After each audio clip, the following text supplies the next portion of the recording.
Yes, we are. Okay.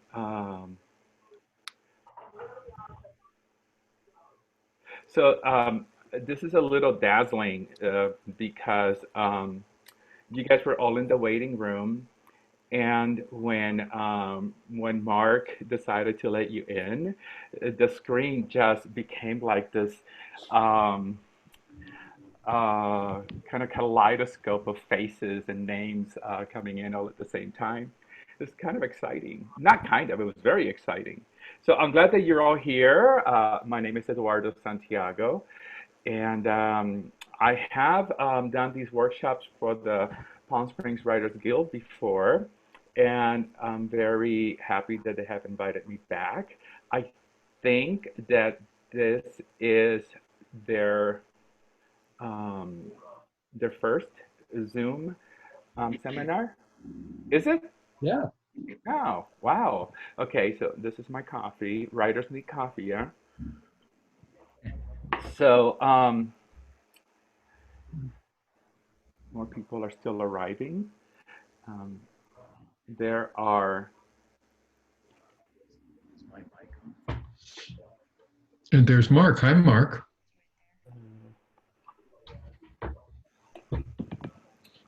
there are more, almost 50 of you now. Holy moly. uh, We want everyone to stay muted if you would, please. right, right. So while this is happening, people are actually waving to each other. This is like a really, really, and I think that I can say this for this demographic. It's a really huge version of the Brady Bunch. Um, is what it actually is. So I'm Eduardo Santiago. Perhaps some of you have seen my presentations at Palm Springs Writers Guild before. And as I said, I'm really happy to be here. I want to thank Marley for inviting me, and I want to thank Mark Anderson for being my co-pilot on this venture. What I had in mind for today, as you know from the topic, is to sort of explore the situation that we all have found ourselves in. Um, Writers are isolationists, but this is ridiculous.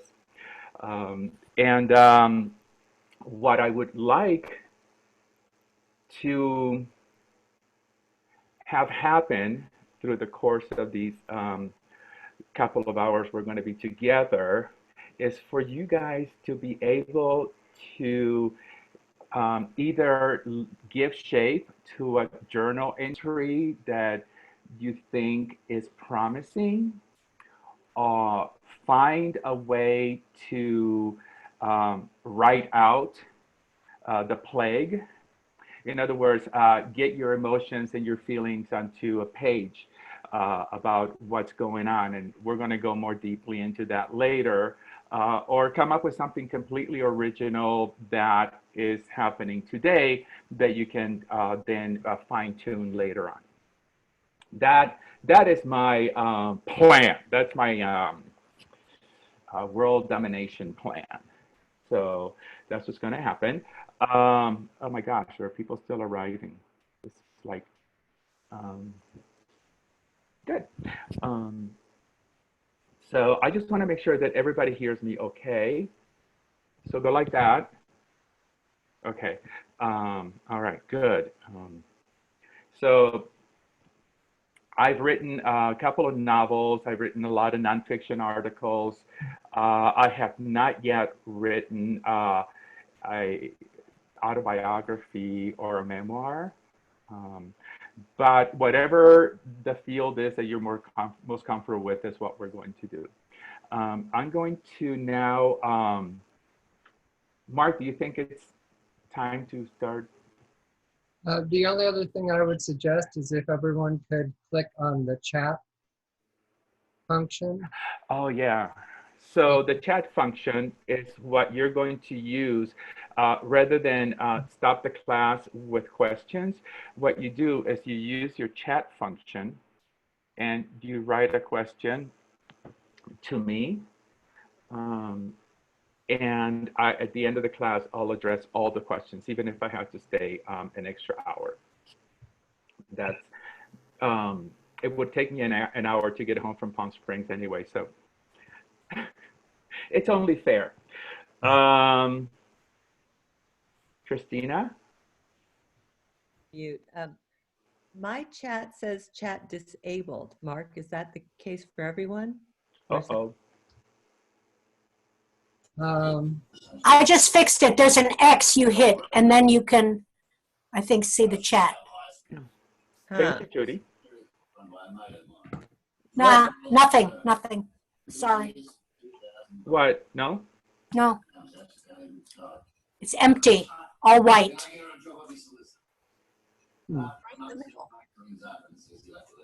It may be in settings. It's really, really normal to have a technical problem at the beginning of one of these. Yeah. So. It may be enabled in the host settings. That's what I'm thinking. Yes. Mark, are you able to see why we might, it looks like everybody's chat is disabled, so. Yeah, I hear you. I'm looking, but I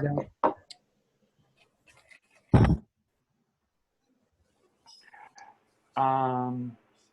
If I can help, I'm on an iPad, and if I hit at the top of my screen, these little dots come up, like, and you can hit those little dots and it'll open a chat opportunity.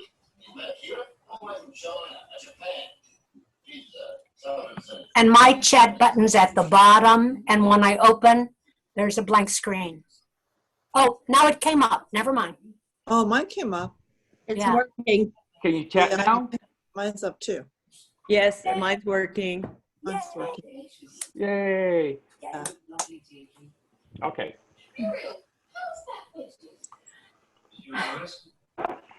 Cool. As you wish you were 22 again, Betty. Remember that age. Okay, I'm getting chats from folks saying that it's working. That's good. You were 22. Bill, was she Sarah? Yes, I have. Oh, yes. Where is he? So guys, mute yourselves unless you need to talk.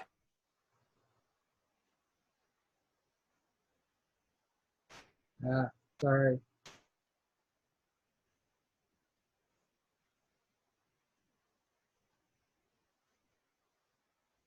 Do this. Okay, so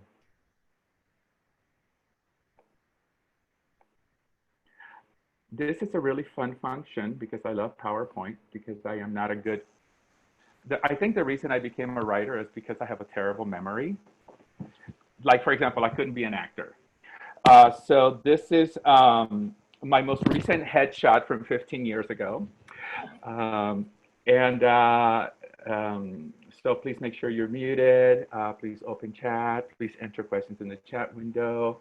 I will answer as many questions as possible at 2:45. And if your internet connection drops you out of the session, please rejoin and we'll just pop you back in.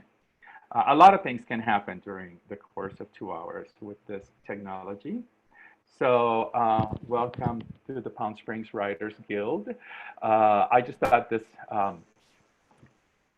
photograph was very evocative of the situation that we're in. Now, I want to be sure that you understand. Do you guys see me in a little box while I'm doing this? Yes.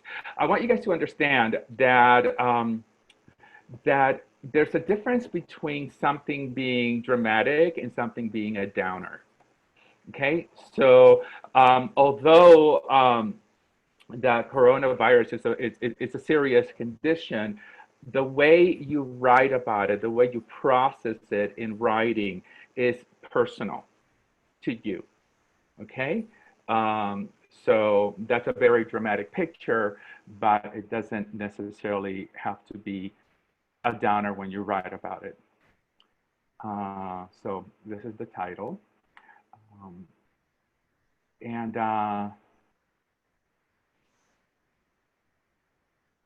Gotta get rid of you guys.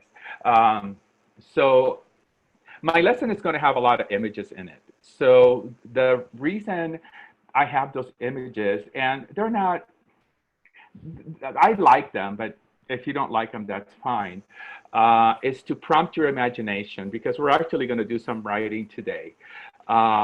The workshop is divided into four 10 to 15-minute lessons, and also there's going to be 10 to 15 minutes for you guys to actually write. And you have to write without stopping, and later you can see if there's anything there that you can use. Make sure that you don't expect too much of yourselves in a 2-hour period. I mean, I want you to work hard, but I want this to be more of an excavating process, right? To discover things about the situation that we're in, and how you want to write about it, and what it might or might not do for you. So as we said before the workshop ends, there will be this answering question. So, so there are 2 ways to participate today.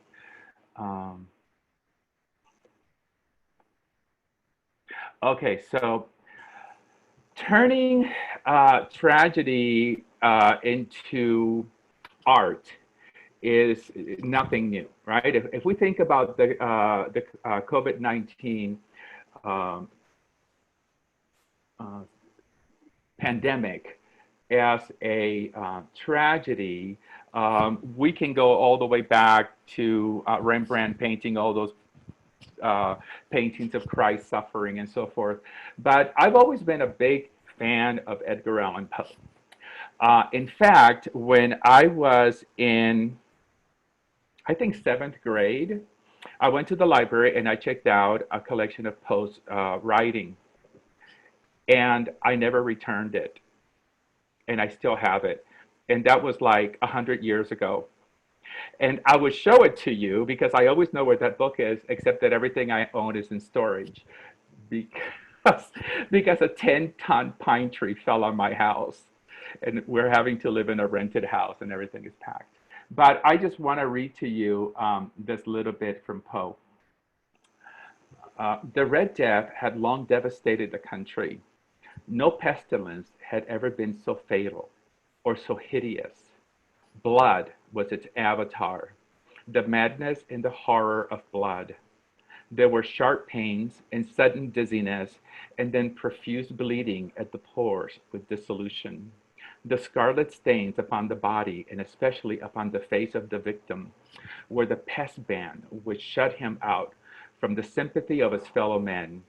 And the whole seizure, progress, and termination of the disease were incidents of half an hour.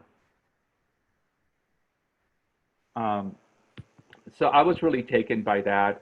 That is just the first paragraph of The Mask of the Red Death, where this prince basically tries to escape the plague in the Middle Ages by having a big party and closing himself in and just and dancing and having a good time.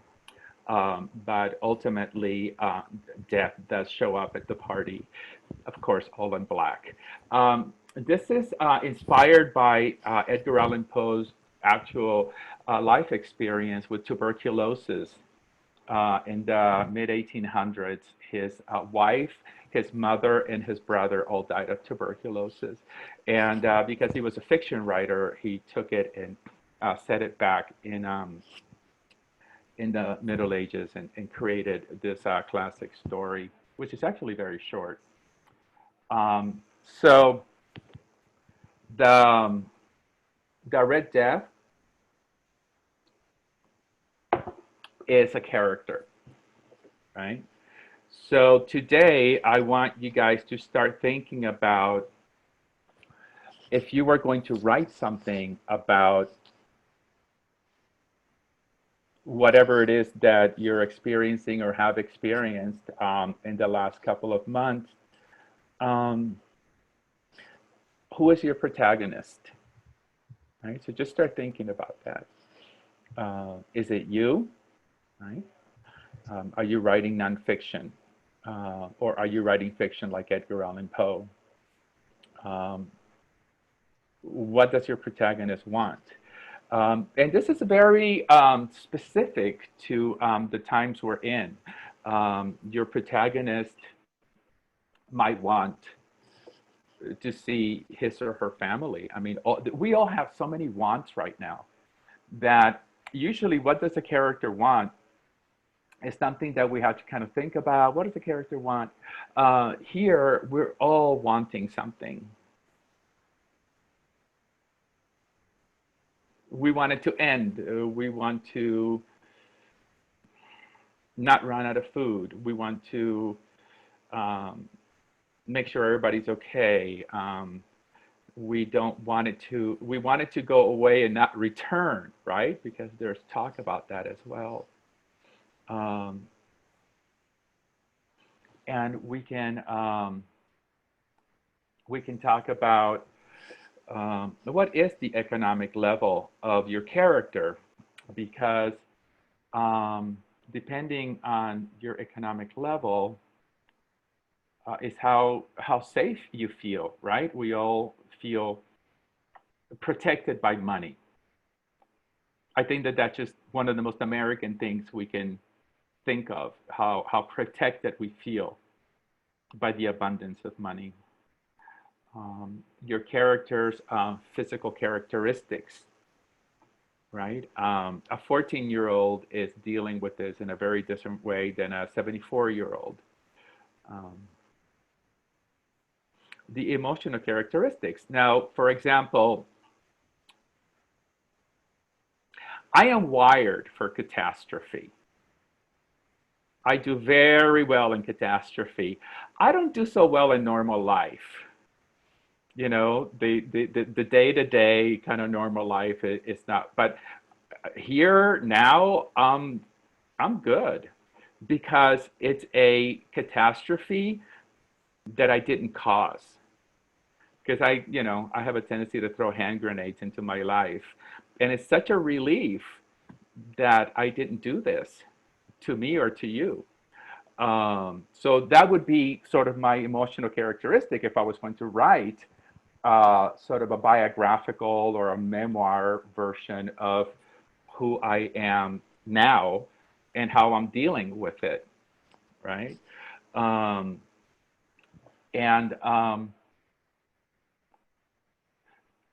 Do I have a remarkable or not remarkable past, right?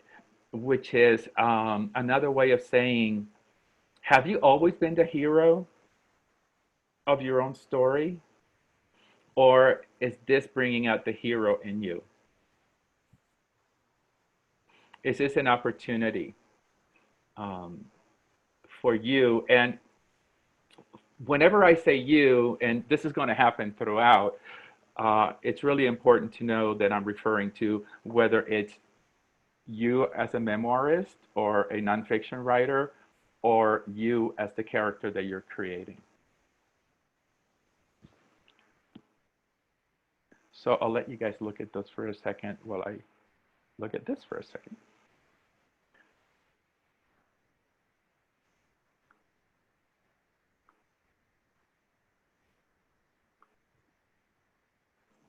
All right, so I mentioned that I was going to show you some images to hopefully inspire you in some way, okay? So this is the first one. Okay, so this is before, right? And it's a very extreme version of before, when we could all breathe on each other.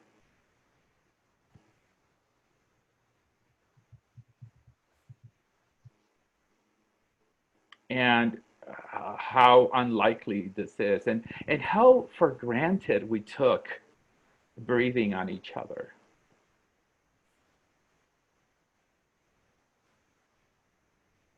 You know, people of all races and people of all ages, and you know, I mean, I guess the one thing they have in common is that they're all apparently sports enthusiasts. But look at that. Look at what we took for granted.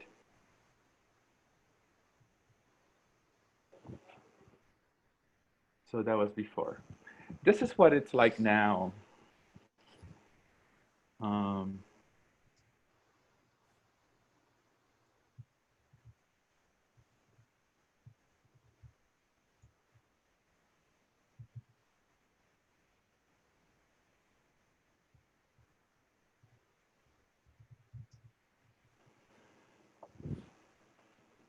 and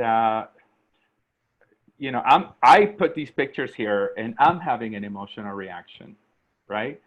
So that's what we're looking for, right? You want to have that emotional reaction so that you can use it later when you're actually creating. It is sad, you know.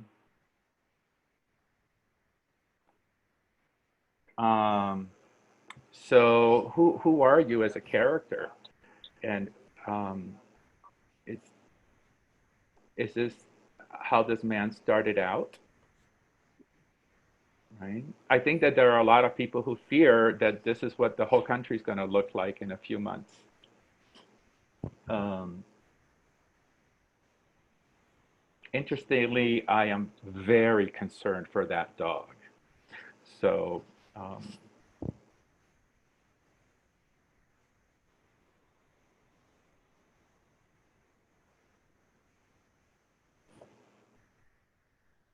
so we talk about character in terms of would a little money help this guy? Okay, then we're dealing with faith, right? Um,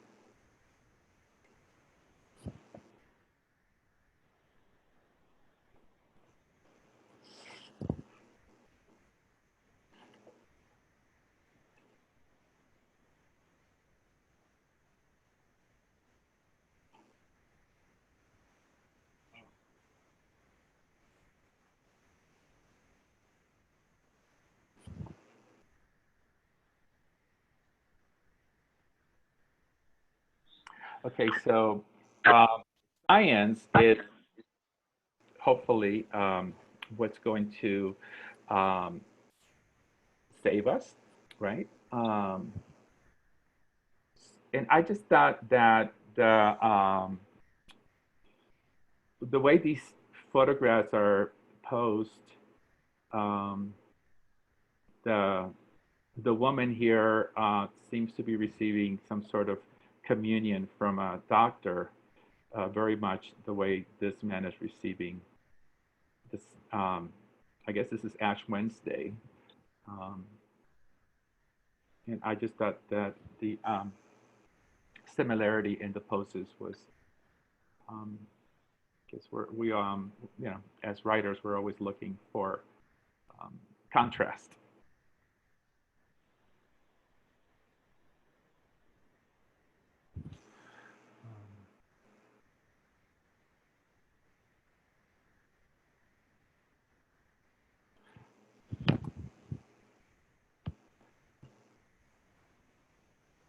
All right, so we have come to the juncture where I'm going to ask you guys to start writing, um, and to just write, just continue writing everything that comes to you. You do not have to write about these images particularly or specifically, right?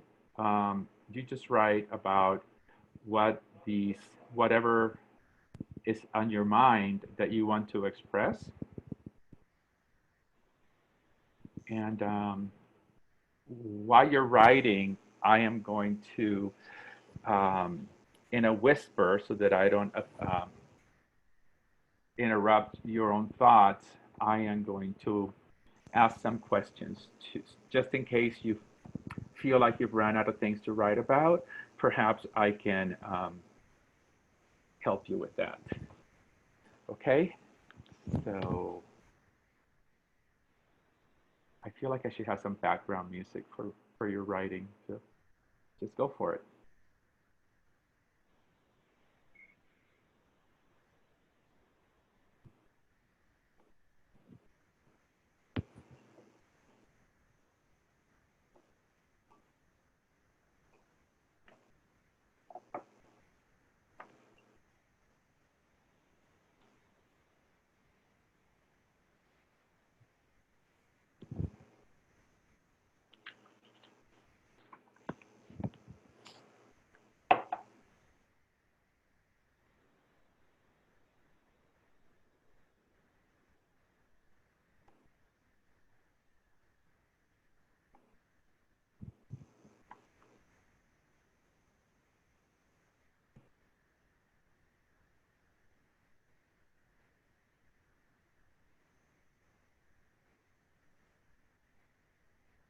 So you're writing about character.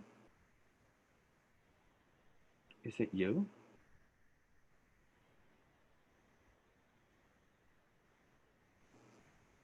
If it is, what aspect of you are you presenting?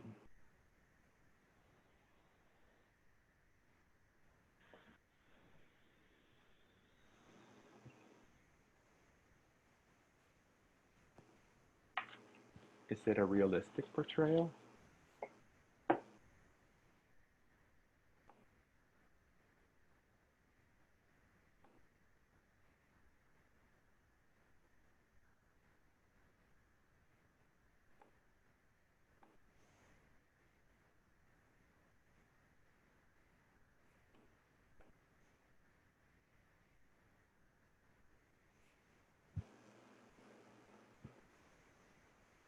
What elements would you present to assure that it is realistic?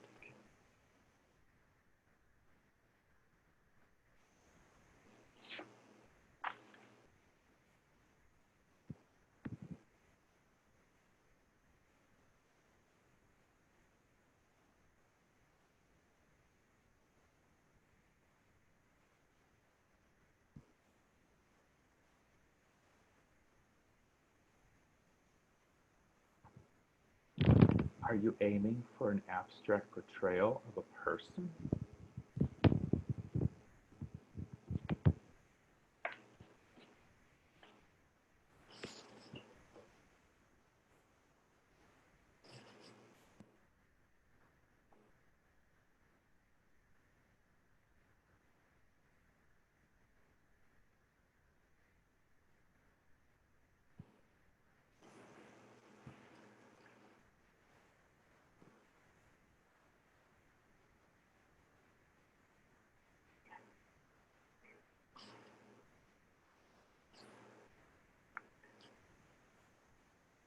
Is your character a drop of water, or a bowl of water, or a thunderstorm?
Is your character a colorful dresser, or does he or she wear dark clothing, drab clothing?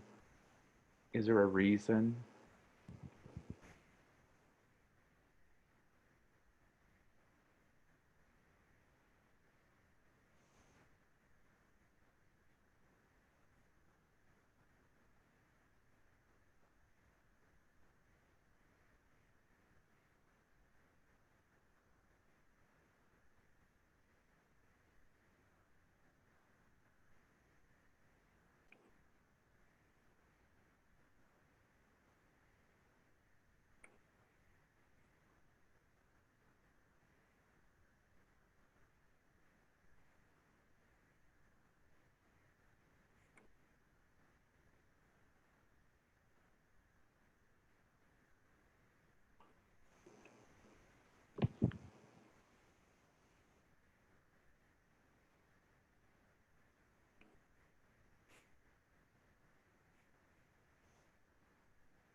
Is your character being observed by another? Or is your character observing another?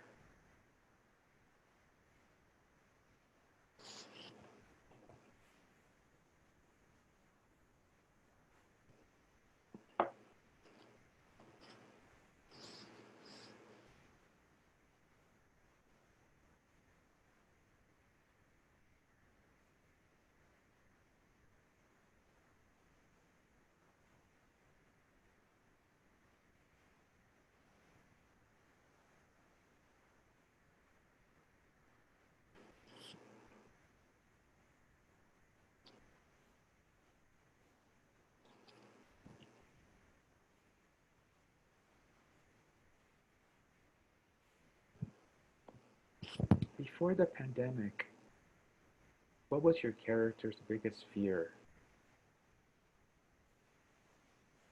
And what is their biggest fear now?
Is your character a contrarian? The glass always half empty?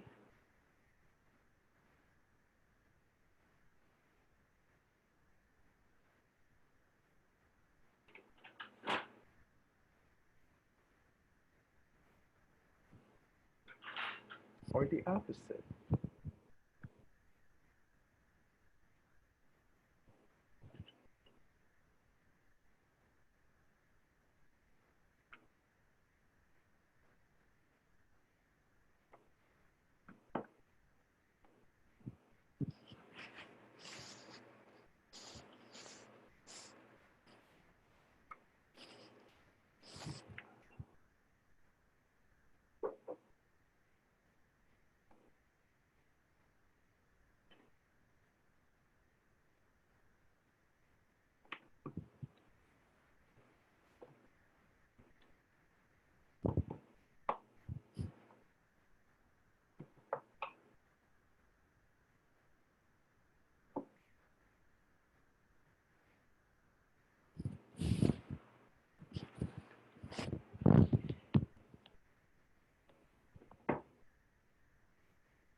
Is your character political in any way?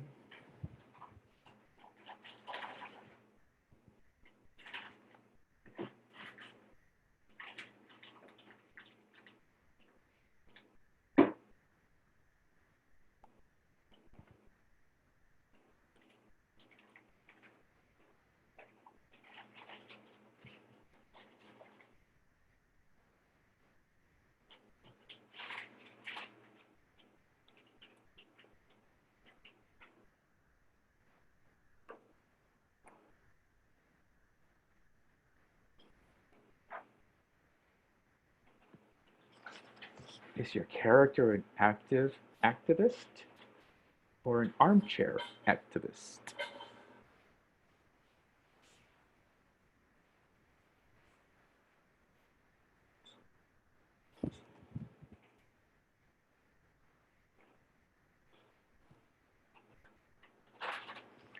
Is your character an active activist or an armchair activist? I was asked to speak more clearly.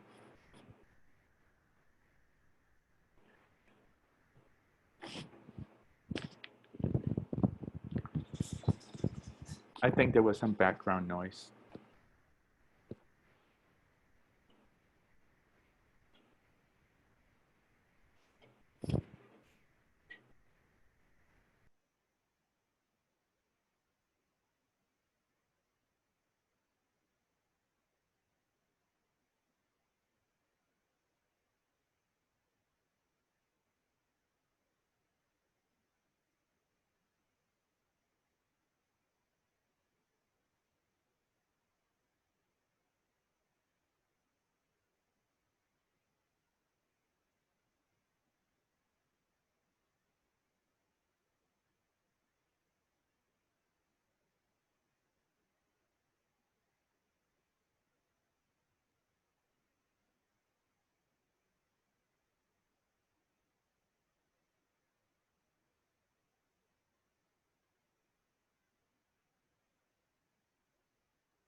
Let's think about race, age,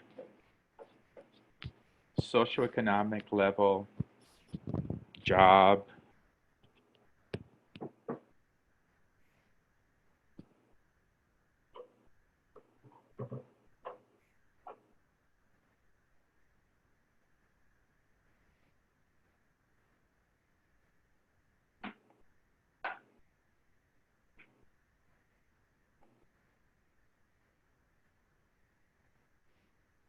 Does your character have regrets?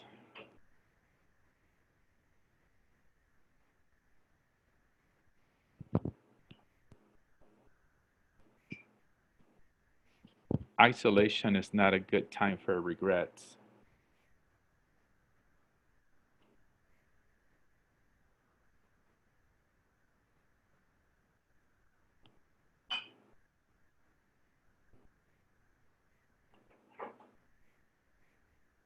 Is your character in conversation with another or in conversation with his or her own mind?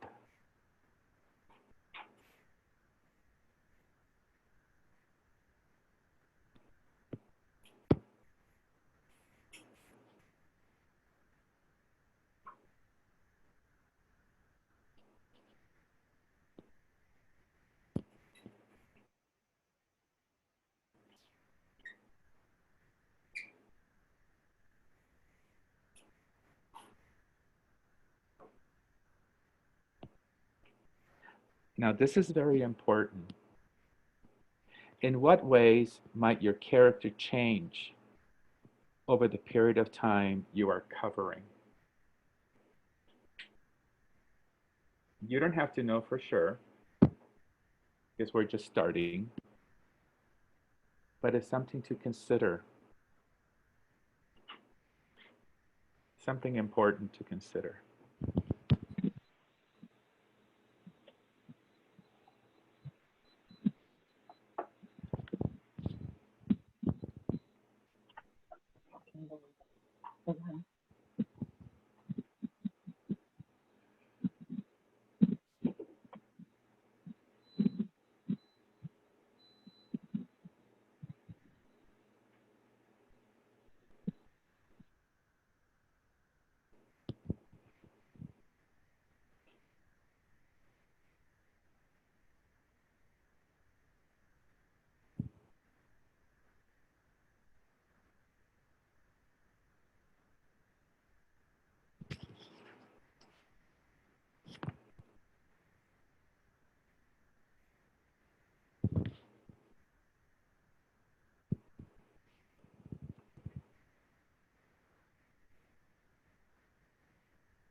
Okay, let's give it a couple of minutes to wrap up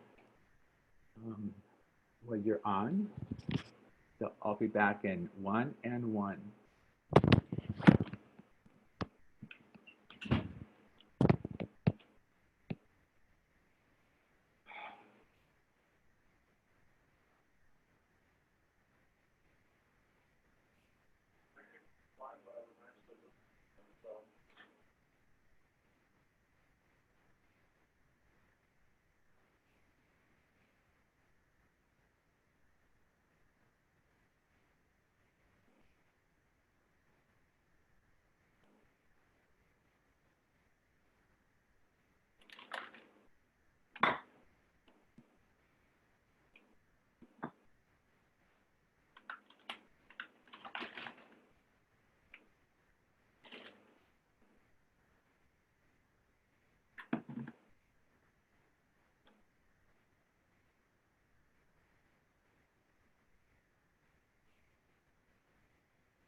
Okay, and we're back. Hello.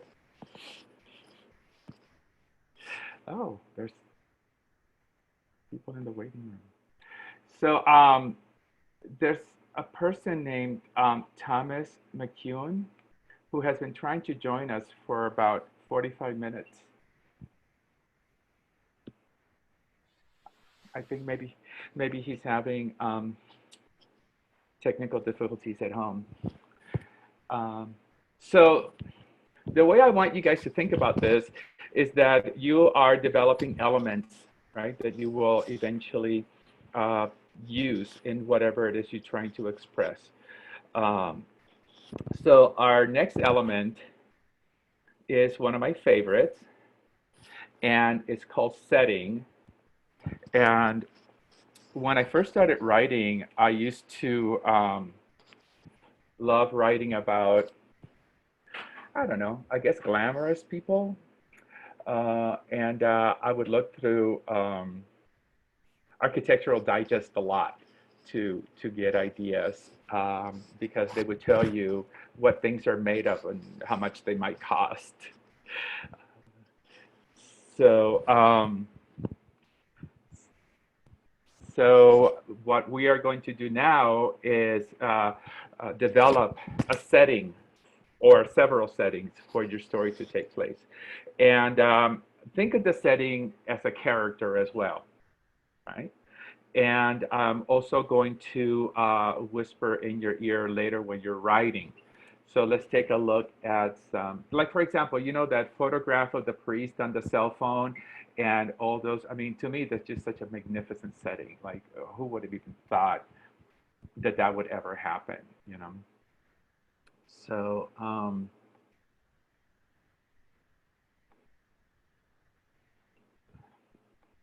setting.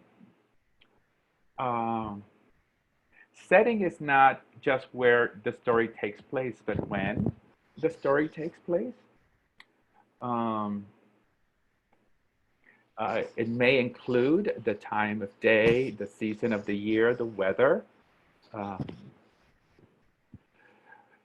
Sometimes setting reflects the character or the character's desires. I think that when I was writing about people who lived in houses that looked like the houses in Architectural Digest, I was reflecting my desires or what I thought were my desires more than the desires of my characters. And And I ended up living in a really nice house like that. And then I decided that that wasn't really true to me, interestingly. Um, Although I do have some regrets. But what are we if we don't have regrets? Um, what's the point in growing older if you don't have a regret or two? Does the setting change over the course of the story? For what purpose? Like that anecdote that I just told you, my setting changed. I went from an opulent house to, a cabin in Idlewild in the pine trees. We're, you know, reasonably happy. Um, so change is really important, as you guys already know, when developing a story. Um, is the setting familiar or unfamiliar? I like unfamiliar settings because it gives the writer a reason to go into detail about what the character is seeing.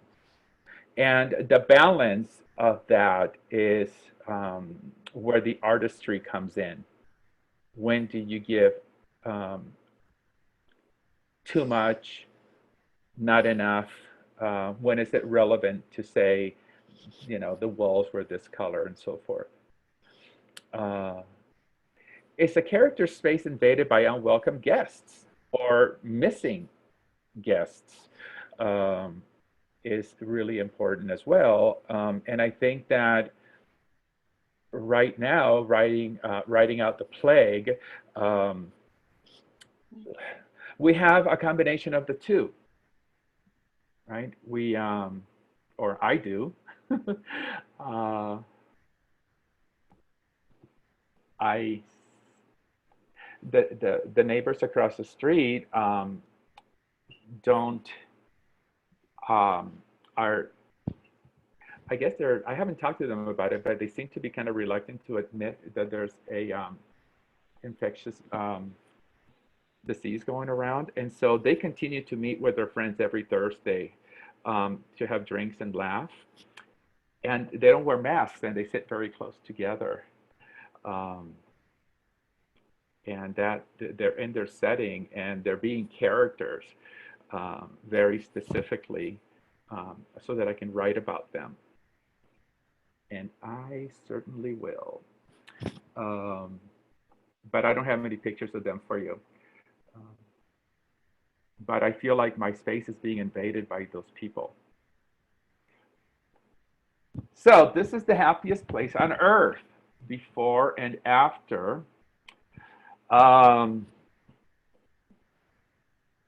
This is what Disneyland usually looks like and what it looks like now. There's Mickey's round face over here waiting for guests. This is people fighting over toilet paper. Which is it's just fascinating to me.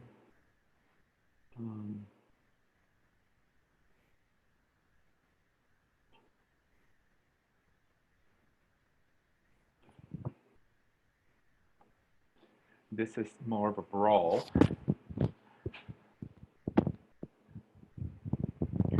So the supermarket as a unique setting is something that grabbed my attention. I actually started to write about it because coming from another country, I've always been hyper aware of how elegant American supermarkets are. The floors are so clean and shiny and they're air conditioned and they always smell so good. So to me, it's really fascinating that brawls are breaking out in them over toilet paper and food. So this is self-explanatory.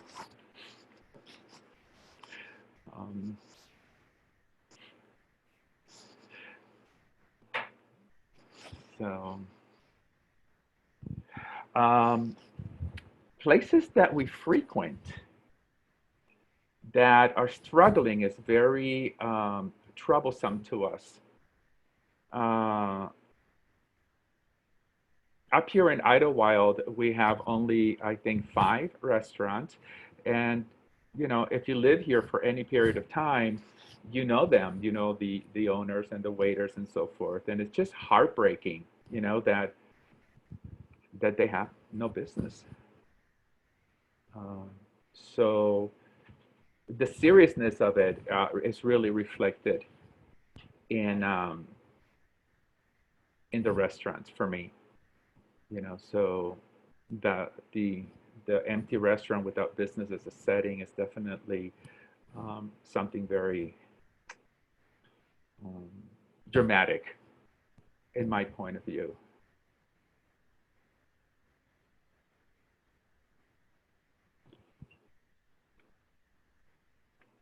So like I said, I got these images about things that concern me, so that it will prompt ideas about things that concern you. Like, for example, you probably won't see a picture of a group of grandchildren, right? Because I don't have any, but I know that a lot of people do. So if you were creating the PowerPoint presentation, you might include that. Um, so this is a solution, and I think that that also the resilience of people, you know, how they're kind of figuring it out. Um, in the time that I was putting together this presentation, other things have emerged. You know, like people who have a really desperate need to get their hair done, uh, and they'll risk life and limb for it. Um, so, you know, I guess it's good for the hairdressers because they also, you know, need to make a living. But I just think that that need to get your, I guess because I don't have any hair, so I can't relate, but that need to get your hair done, even if you get the coronavirus, is like, wow, really? That's the concern? I would take those $50 and send them to a charitable organization, or better yet, to me, because of all the suffering I've gone through since the hair said goodbye.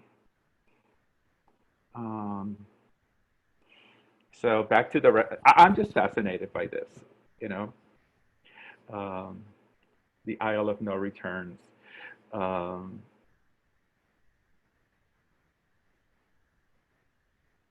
the people who are wearing the mask, the people who are not wearing the mask, the people who are coughing. There's a lot of shame and embarrassment. Uh, about a month ago, I had a cold that was not coronavirus, but whenever I was somewhere and I coughed, this was before the mask orders, I was so humiliated, the way people kind of moved away from me. Um, Not that don't, you know, not that that's a new thing. So this is, all right, so let's take another writing break. I'll show you the pictures again. It's mostly food related. Um, and if you're watching the news, you know that slaughterhouses and meat packing places and so forth are also involved in this. Um, and that in order to create vaccines, the government has to keep 14 million chickens alive. But that's another story, because the vaccines are created inside of eggs. If you haven't read about that, Google it. It's fascinating. Okay, so let's start writing. And again, I will whisper sweet nothings in your ear.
So you might want to start by thinking about what time of day it is.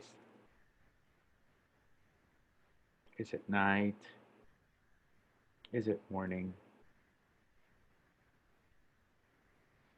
Some people find the morning the most difficult because the routine is so different.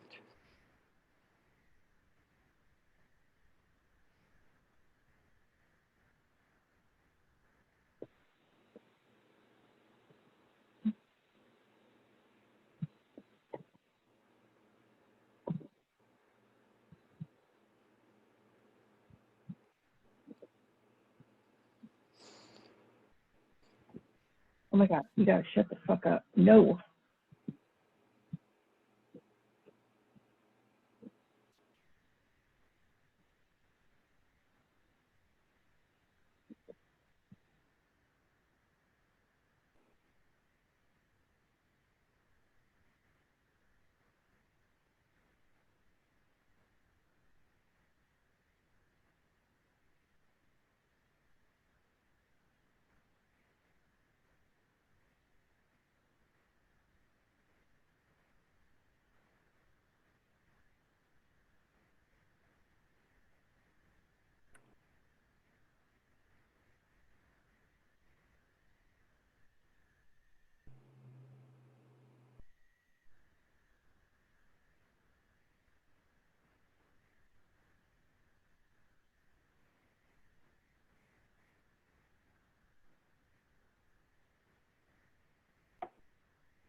So everyone knows about the dark night of the soul, those nights that a lot of writers have, um, when all your darkest fears come to visit.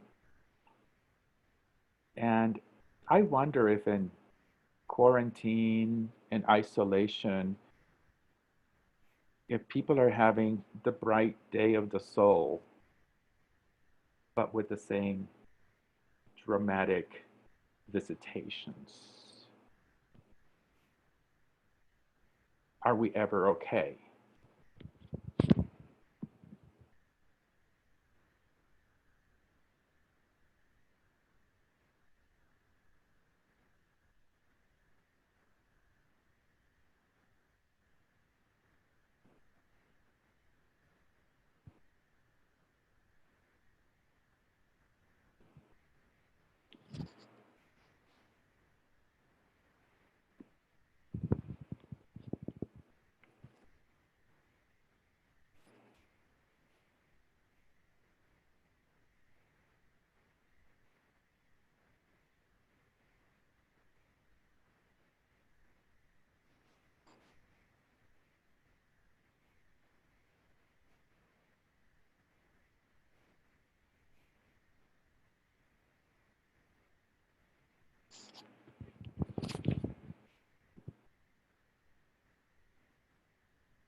Is your story taking place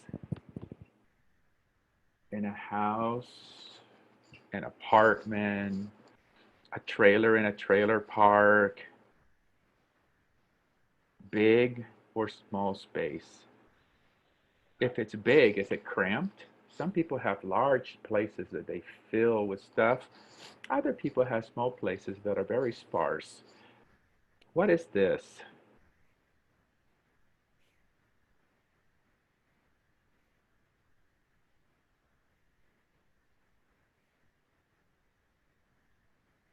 In writing, we always look for extremes. Extremes make better stories.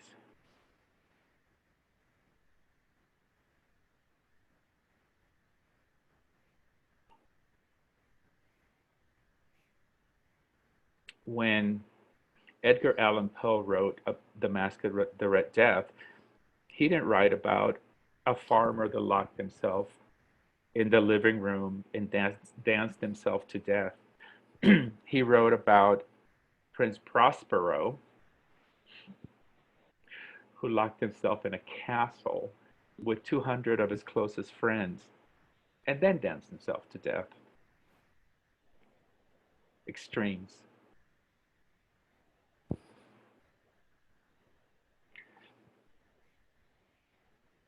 And extreme doesn't always mean opulent.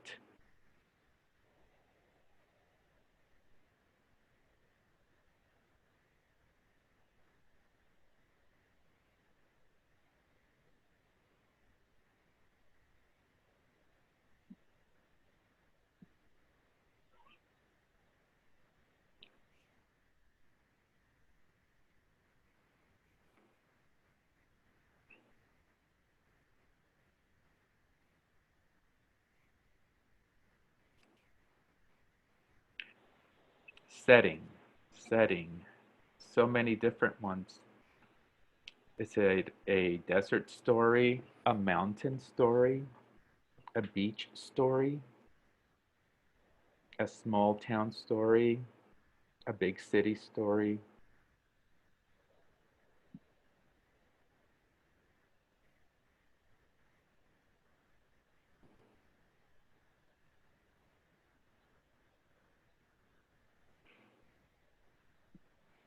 I read that the actor Jared Leto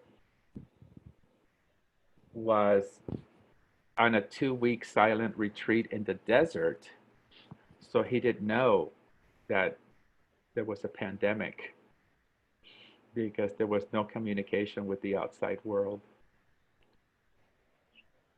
A little extreme.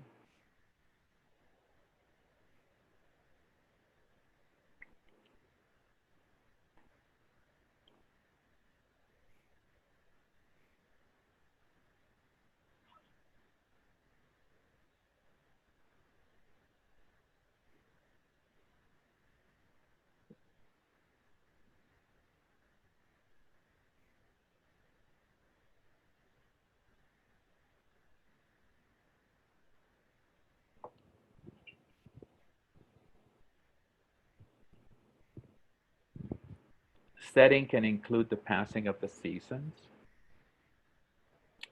When the social distancing started, there was snow on the ground, and now we have summer. We seem to have skipped over spring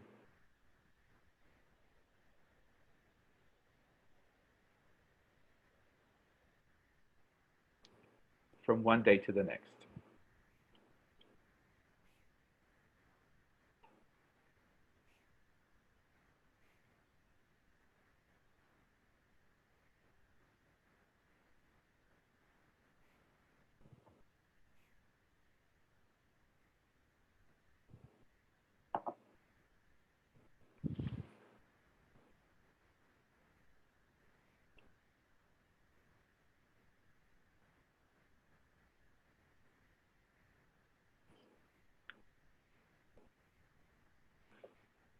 Is your setting quiet or loud?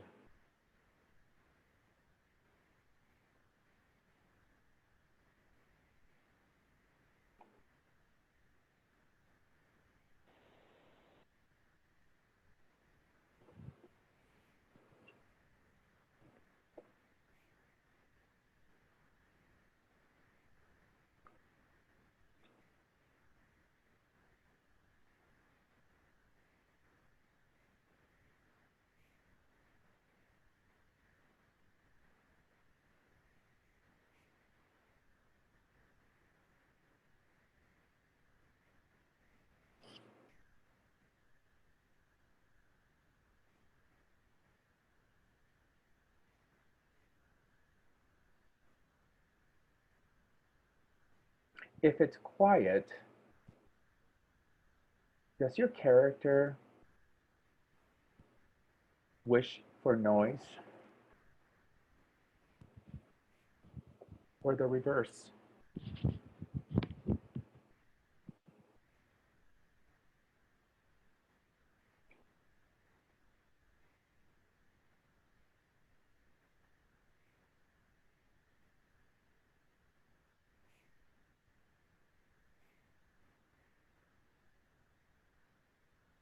What do you miss?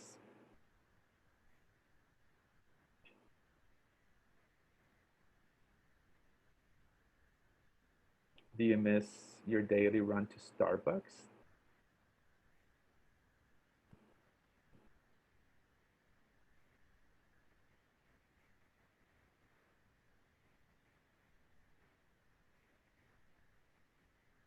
Do you miss hugs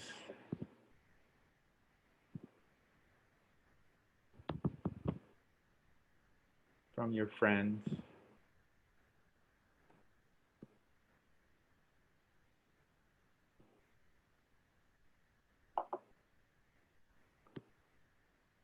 How is your setting isolating you from the things that bring you joy, satisfaction, comfort?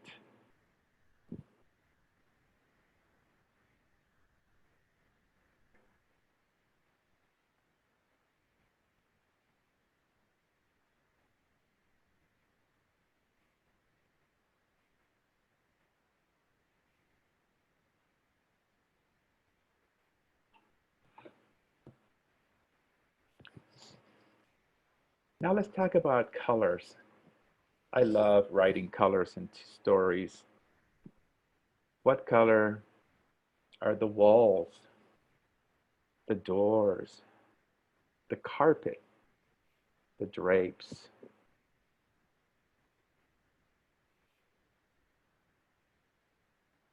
Are you working with a colorful palette or a dark palette?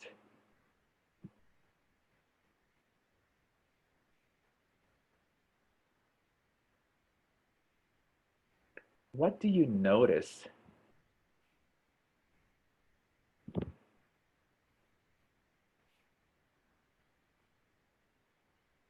about where you live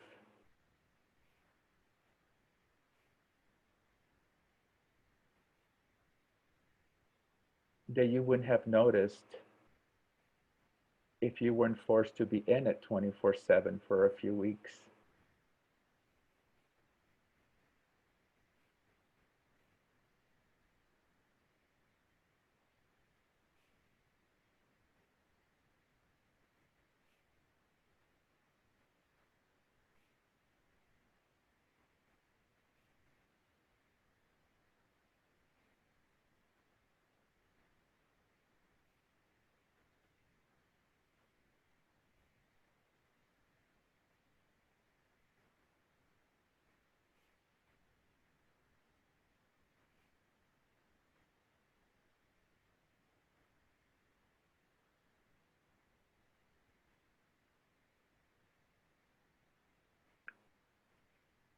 Do you miss your cleaning lady?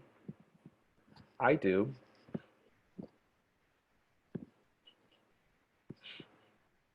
There's a spider web in the bathroom that's been there for a month. And every time I see it, I say, I gotta get something to get that spider web out of there. And then when I leave the bathroom, I forget it. And then I come back and there it is. Um,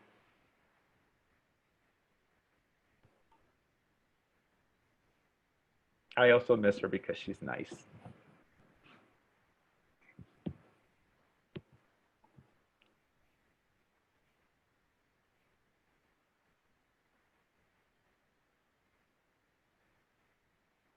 Okay, I'll give you a couple of minutes to wrap up setting.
Okay. It's a little bit like coming out of a trance, isn't it? Um,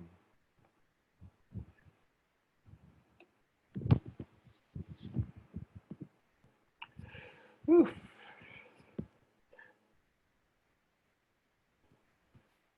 So make sure that if you need to take a little break, you go ahead and, use the bathroom or whatever. Get the spider webs. Um, the next element that we are going to address is going to be point of view. And point of view is where the fiction writer has a little bit more of an advantage, I think. For example, the fiction writer could write a story from the point of view of the virus, right? And I guess the memoir or nonfiction writer could also take that point of view. They just have to kind of flip it around a little bit because they write about their concerns. Or you write about your concerns, or we write about our concerns. So basically,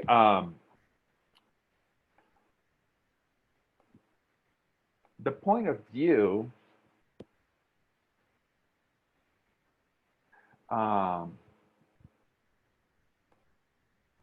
is anything that you want to express. It's the reason why you write the story.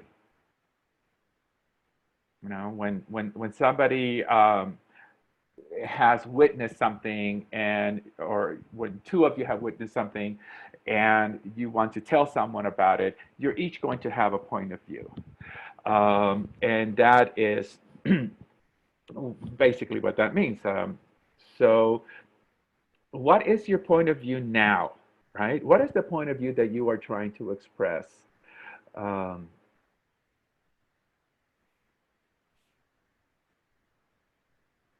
And I guess the most important thing to keep in mind is this is why you want to write the story. This is what you want to express.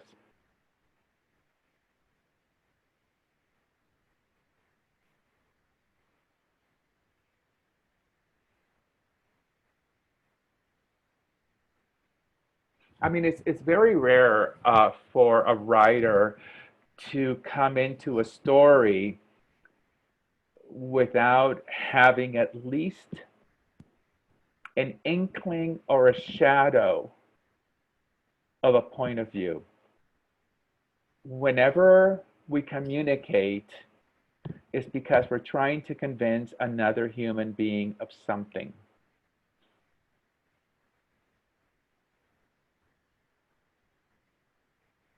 That's all we do, all our lives. You talk to your spouse is because you want them to know that they are being loved, or that you're annoyed. Everything we do when we communicate has a point of view. A story, actually, the joy of a story is to be able to put that point of view across. When Edgar Allan Poe wrote The Dance of the Mask of the Red Death, he had a very clear point of view. If you cannot escape death. If death is coming for you, you can lock yourself up and you can dance, dance, dance, and it's going to show up at your party and take you. There's no escaping the Red Death, right? And what inspired that point of view is that he tried to protect his loved ones from tuberculosis, and he couldn't. He discovered that he was powerless over death, as we all are. And by writing it the way he did, and by having the point of view that he had, he created a classic story. And when he wrote The Telltale Heart, which is another famous story, it basically said that you can't get away with murder. Uh, the, the guilt is going to kill you, even if a jury of your peers don't find you guilty. It's just going to drive you crazy. Um, so he was very clear about his point of view. Um, I wrote here, what is the point of view of a COVID denier? People who think that this is just a big ruse, a sham, in order to enslave us. I have a friend of a friend actually, who is a conspiracy theorist, and he believes very strongly in UFOs. And within 2 days of the announcement of the COVID virus, he sent a text to everybody on his list saying, they're coming for us, this is the time, this has been in the planning, and so on. And actually, Marley's not at her desk, but she met him. And I just thought, okay, there he goes, right, up and running. And then this week, it's like, I think the president has decided that the new UFO pictures are valid. So I think that we all have the ability to write from the point of view of someone separated from a loved one and concerned for their well-being.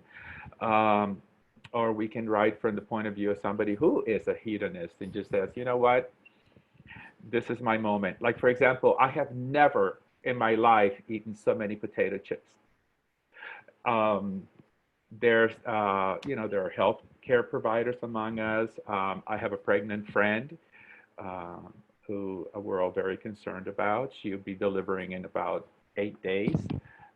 So there's no shortage of point of views to inspire you. And just remember, if you have a conflicted point of view, conflict is essential in any story. And I think that a lot of us are conflicted about many things. I mean, if we open up businesses again, we might make it worse, but if we don't, then our economy is going to go into the toy. So there's all kinds of points of views that we can take, and the choice is yours. So why don't we take a little time to think about it, and then start writing. Marley, I was just telling the class that I think the workshop that you were in Idlewild, there was the conspiracy theorist that talked about UFOs a lot. Do you remember that? I know it was a long time ago. Yeah? We'll talk later. Cool. All right, everybody, let's write. We're getting deep into it now.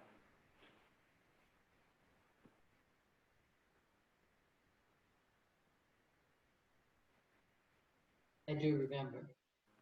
Oh, cool. Thought you might.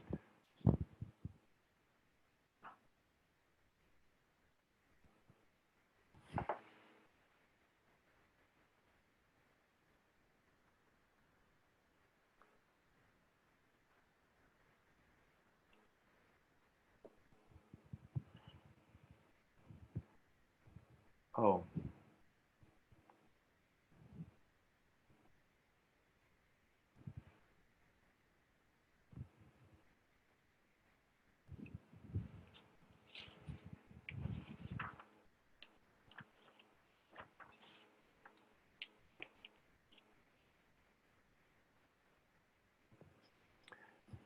Point of view also addresses whether you're writing first, second, or third person. I, you.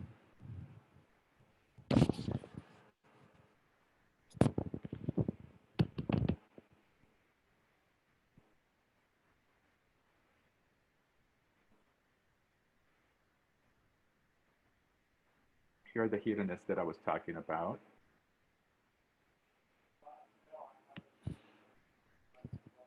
Business as usual. Virus, what virus? Here's fear.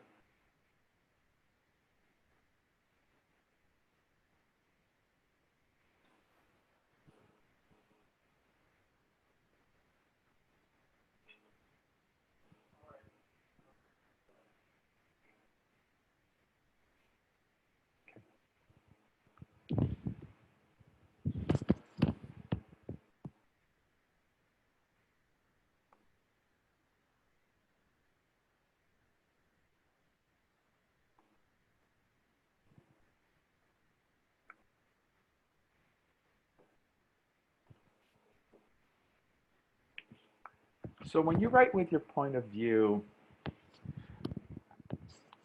you it could be anger, right? Sarcasm.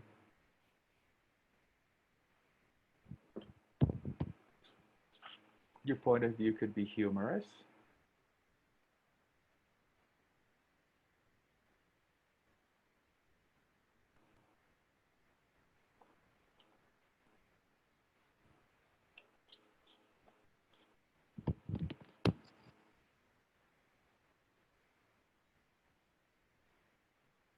I enjoy people who are annoyed. Annoyed is such a kind of mild way to say I'm angry.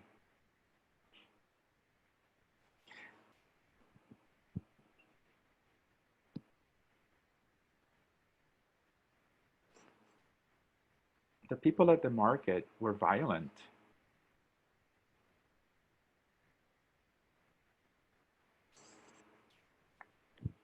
Your point of view could be meditative or reflexive.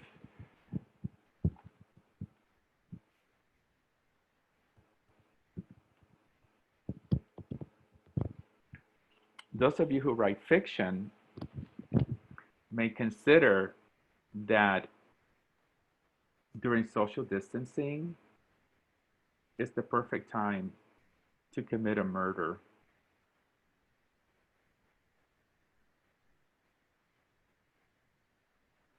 We haven't seen her in weeks. Or him, sorry. Um,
Testing some slides.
Okay.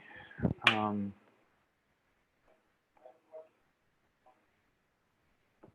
Hello.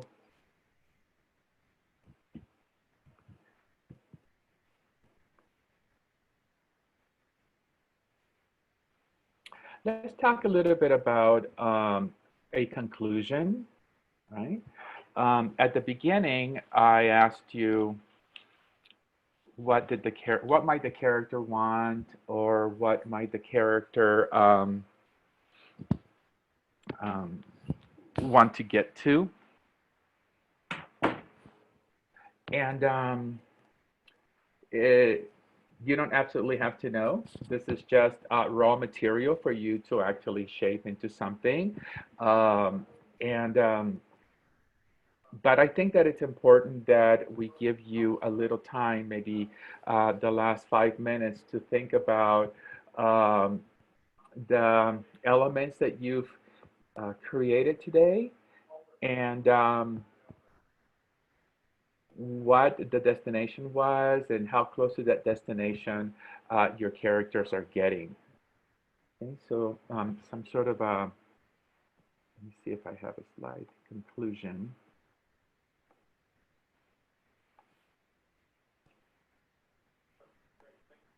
Some sort of a conclusion. And I only have, I think, a couple of slides for that. What does this mean to you? And when I started thinking about this workshop,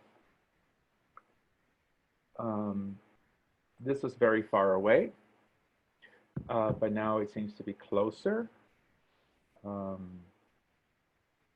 So this is kind of a conclusion, right? Of sorts. And that is like a scientific conclusion, right? And this is kind of a emotional conclusion, I would like to say. I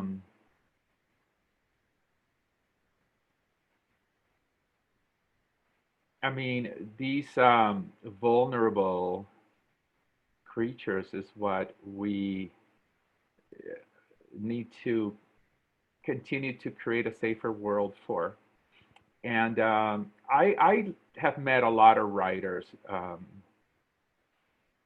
in the last 30 years, and I believe that most writers are tend to be kind of dark but soft-hearted at the same time. You know, we experience the worst, but we hope for the best. I'm certainly that way.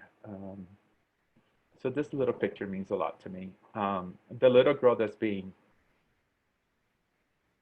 born in 8 days is going to be my goddaughter, which is such an amazing honor, you know. And her name is going to be Nisha, which is an Indian name, and it means night. So, so this is what, you know,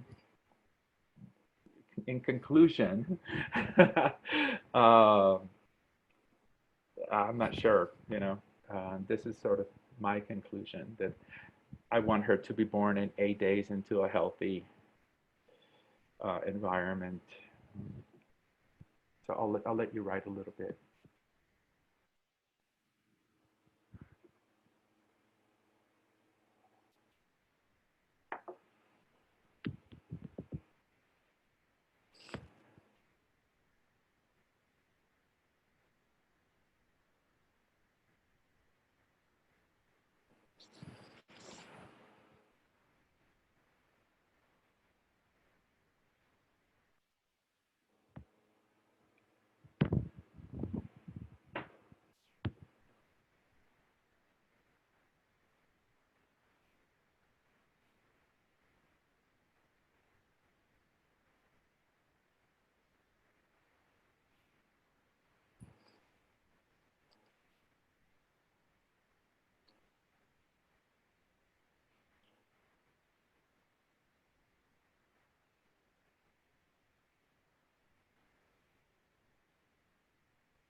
I'll give you a couple of minutes to wrap up if you need it.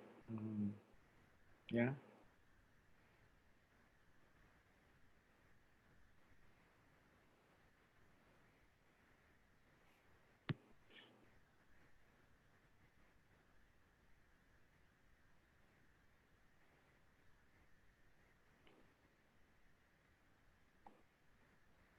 Okay.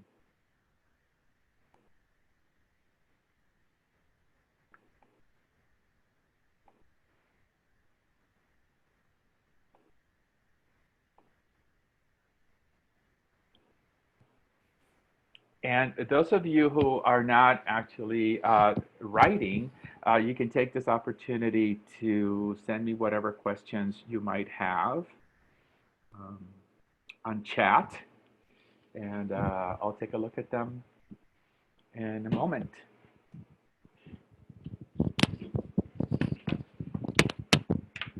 But first, I gotta go check on that spider.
So if you don't have any questions and you uh, don't want to necessarily hear what other people are asking and you have other things to do or whatever, I've also have a kind of a parting gift, which is that if you want me to look over the work you have done here and give you some personal feedback, I'll be happy to, free of charge. I don't know why I wrote that, but I did. So make sure you construct as strong a narrative as you can before sending it to me. Send pages as a Microsoft Word attachment to my email address, which is santiago@aol.com. Stay safe and right on. Okay, so if you want to take a picture of that before I get rid of it, and then we'll go to the questions. And before I forget, I really want to thank Marley again and Mark for helping me put on this little presentation. And I hope you all got something out of it that you can use. Okay. So did you guys take a picture of it? I've been teaching high school, and my students take pictures of the blackboard. They take pictures of their textbook. Like everything is a photograph these days. It's really fun. All right. So I have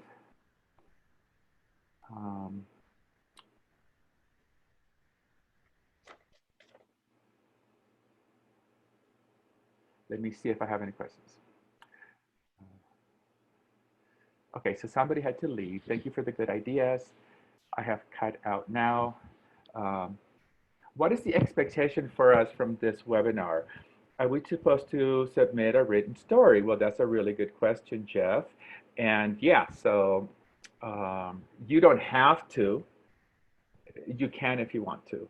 Um, the idea of the webinar was to sort of if you had been feeling like you wanted to write about the situation that we're in, or because it's pretty dramatic, right? It's unprecedented.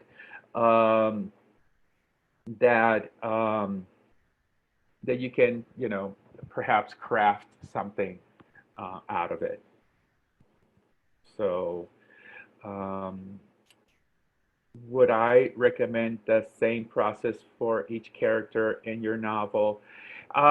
Yes. When I teach the longer classes, I definitely spend more time on creating a dynamic uh, protagonist, and exploring the settings, researching them.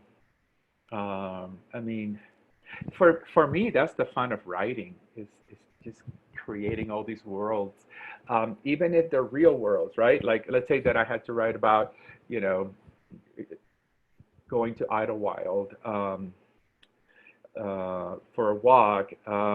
It's still, what do you notice? What is it that you're going to choose? What is going to make your story different from somebody else who's writing about Idlewild? What is the best point of view? Um, Certainly, yeah. Um,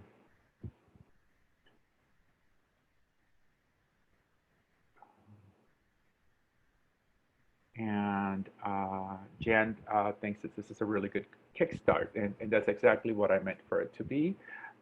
So thank you, thank you, thank you, thank you. How many pages did I want? I need to limit it at 3 pages. So more than that is a lot of work, but fewer than that, I really don't get where you're going. So I think that 3 is good. Um, so um,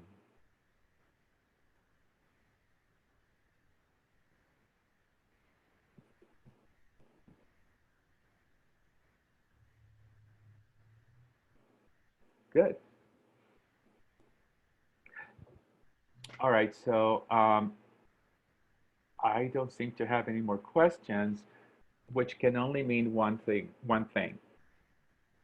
It was effective.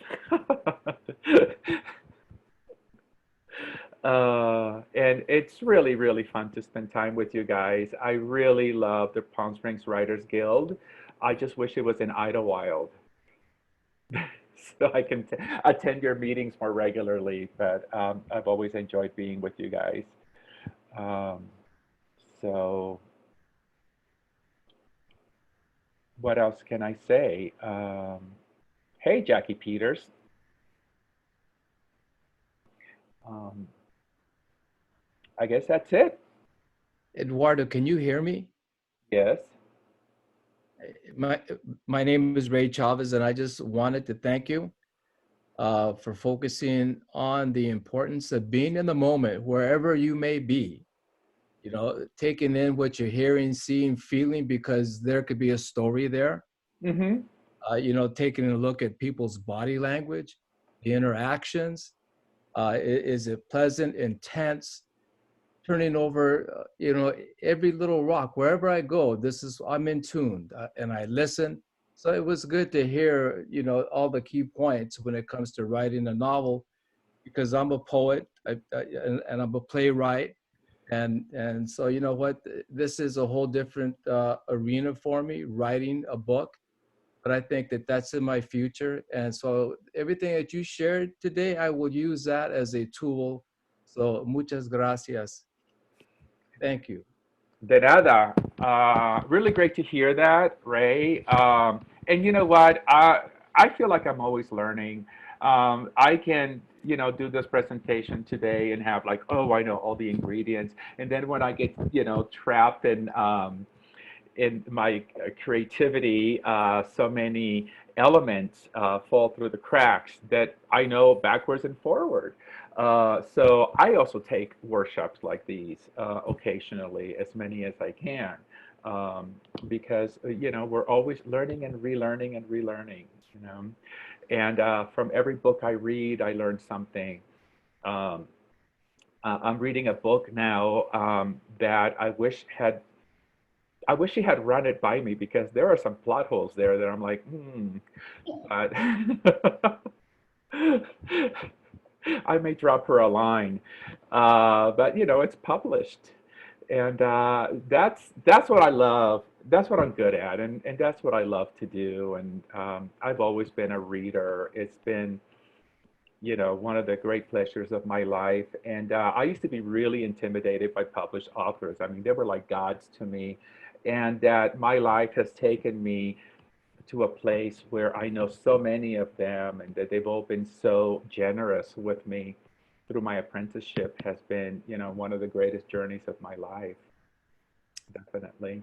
I would like to share this with you because a couple of years ago, because I'm new into poetry, but so far it's taken me to the New Rican in Manhattan, New York. I've read poetry there. Sure. But 2 years ago, at a cancer benefit, I went, and the first Latino poet laureate, Juan Felipe Herrera, was there. Uh-huh. And so they approached me because they knew that I was writing poetry, and they asked me if I would open for the poet laureate. And I said, absolutely. So I went up there, and I'm up on stage, and he's right in front of the stage, about 6 feet away. He has his index and thumb finger and his thumb underneath his chin, and his elbows cocked, and he's just staring at me. And okay, Juan Felipe Herrera, right? And I looked at him and I smiled and I said, hey, I got this. This is what I was born to do. So when opportunities arise, be prepared. Wherever I go, Exactly. I take writings with me, because if the opportunity is there, I'm gonna take that step.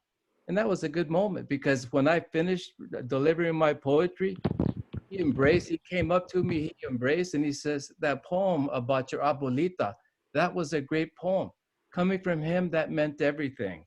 So anyway, as a writer, just be prepared, because you never know about opportunities.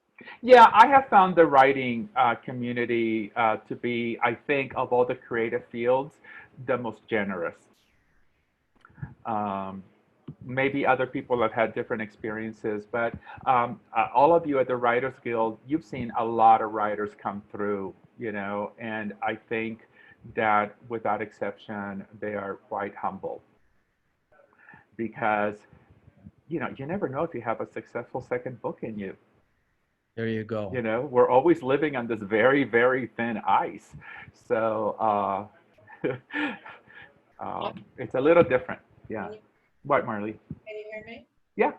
Okay. I just want you all to know that Eduardo, about 4 years ago, actually, worked with me on one of my first drafts of my memoir, and it was a great experience. And I've also been to workshops he's had up in Iowa with a crazy group of people. I don't know, 8, 10 of them, and everybody was at a different place. I was very intimidated by that whole thing.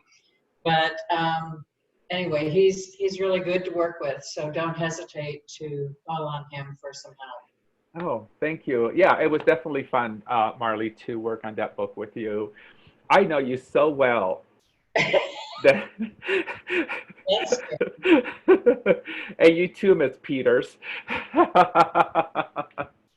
It really is a pleasure to enter other people's lives and help them shape it in a way that I think is, I mean, it certainly has to be what they want, but it's always good to have a co-pilot, when you're writing. I And think. I'm still working on it. Yeah, yeah. Oh, I know. Yeah. I know. Okay, so unless anybody else has anything, let me see. Do I have any more questions? Okay, to everyone. Oh, do I want to show the final slide again? Sure, yeah, I'll just leave you with this, okay? So you guys stay safe and keep writing, and I'm looking forward to reading your pages. So You know, before you leave, Eduardo, Yeah. a bunch of us were thinking at one time when we could still meet, Uh-huh. we would try to bring you in like for an intensive 2-3 day workshop. Because 50% of our members responded to a survey, and the two things that they want are craft and to be published. And so I know what you're like in a workshop, and so a very intensive writing workshop like that over a period of time, you know, with enough prep, with everyone coming in knowing what they're supposed to be bringing to it, I think it would be good. Now, whether we end up doing it on Zoom for the rest of our lives, I'm not so sure.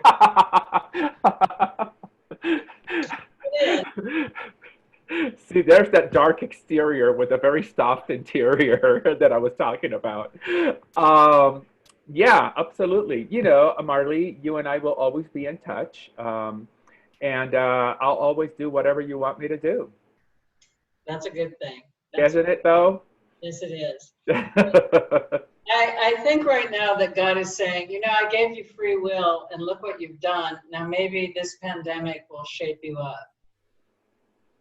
Yeah, I've had that thought. You know, it's like. But then I found Jesus.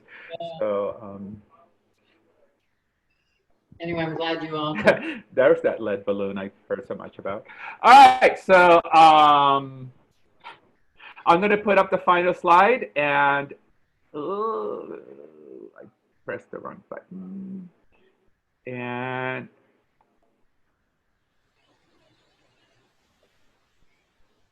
talk to you soon. Take care. Thank you. Thank you. Thank you so much.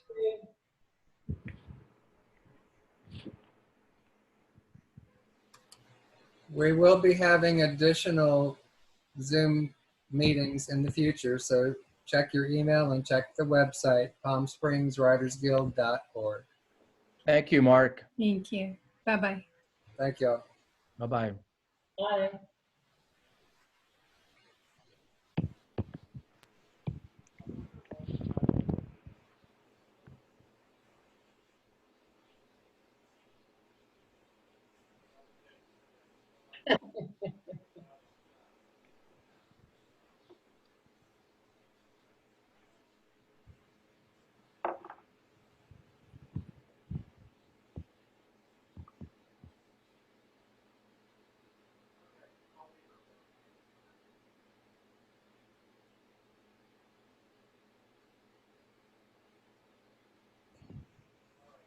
Glad you finally made it in, Tom. Yeah.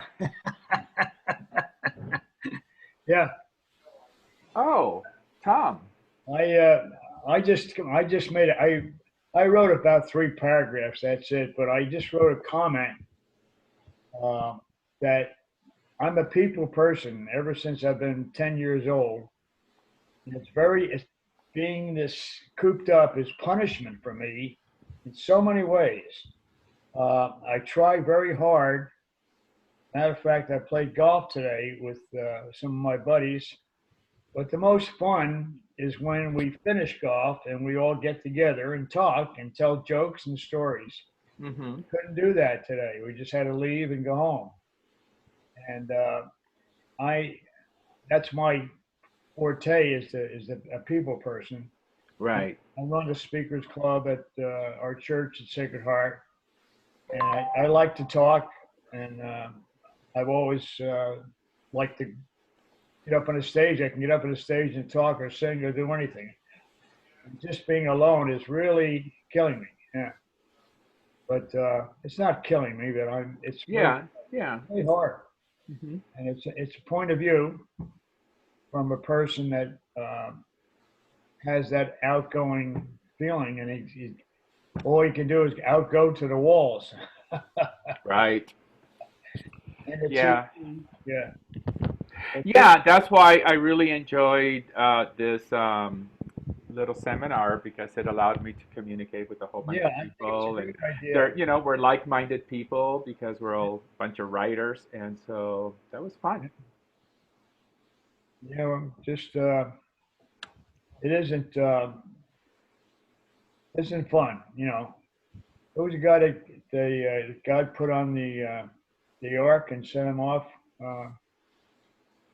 Jonah. No, was it Jonah? No, Jonah was in the whale. It's Noah. Was it who? Noah. Noah, yes, yes. So that's what we need now. We need an ark to get out of this thing.